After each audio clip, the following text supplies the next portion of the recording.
Panda, panda, panda, panda. I got broads in Atlanta, just at the lean, the family. Credit cards in the scammers, hitting the licks in the van. Legacies, family, wait and see, look like a panda. Going out like a Harden Volume 1, 2016. The one that started it all. Innovative model, well received. Harden Volume 2, 2018. The follow-up, different for sure. Made famous for this step back. My mind is going a mile an hour. Oh. Harden Volume 3, 2018. Basic. To me, a step back for the signature line. A lot of y'all didn't seem to think so, but we have a right to our own opinions. Harden Volume 4, 2019. Did Adidas just redeem the Harden signature line? This is Topic Tackle. Let's go.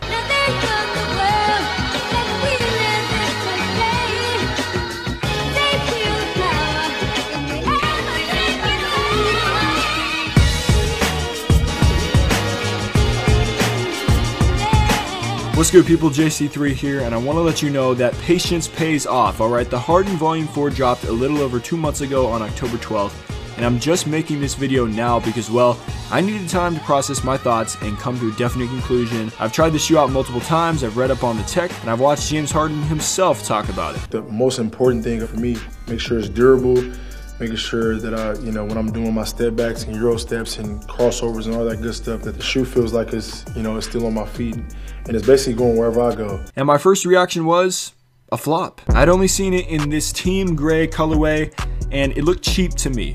But then I said, hold up, you know what? Let me give this a minute, and Adidas came through with the story-inspired colorways. Senior Director of Adidas Basketball Footwear, Rashad Williams, says the pink lemonade colorway is one of Harden's favorite drinks. Candy paint is a nod to Houston and their affinity for candy paint on their cars. Cookies and cream is inspired by his favorite ice cream. Most recently, the line's most notable colorway, the black and gold I'ma Be a Star, released, which gives a nod back to the note that James Harden wrote to his mom at age 14 saying, P.S. keep this paper, I'ma be a star. So yes, there are no shortage of colorways in the 2 months since the Harden Volume 4 released, and I must say, they look good and tell stories, which I feel like is a must for signature shoes. The 106th Street is where I was outside as a little kid playing basketball on the street. Then Hacienda, my dorm room when I was a freshman, when I was 17 years old going to college. Hashtag Go What You Move on the outsole is a nod to Harden's signature step back and different playstyle, and the recurring set of numbers signify his mother and grandmother's birthdays.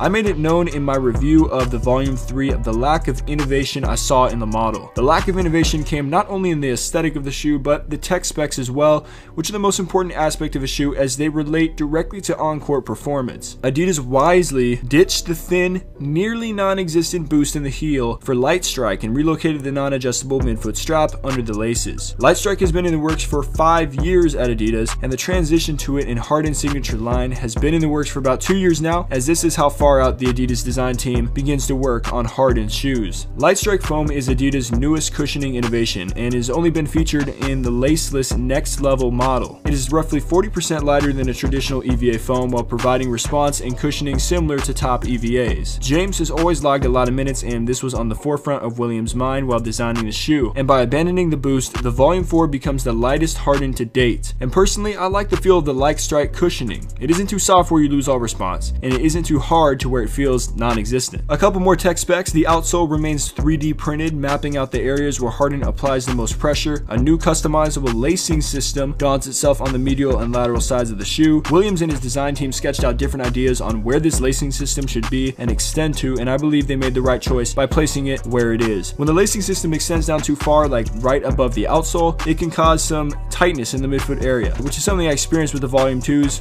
a little bit of discomfort there. Adidas also focused on improving the lockdown in the Volume 4 as Harden's game involves a lot of stopping and starting. He didn't want to have his toes constantly jamming to the front of the shoe, so they improved the strap in the midfoot area. Also, the TPU heel counter is what locks the foot into the shoe, so there's freedom to make every move on the court without fear of the shoe falling off. And finally, the overlay on the toe box. In my opinion, it looks more premium and suede with certain models as opposed to this plastic material, but either way, it keeps the foot locked in and it does not allow Harden to roll out. Overall, I think the Volume 4 is a great bounce back shoe for the Harden line. It seems to be hanging in there with Harden this season through all the big nights and many moves. Just don't tell James he's traveling though. Traveling. It's controversial. You talking about on an airplane? Boom.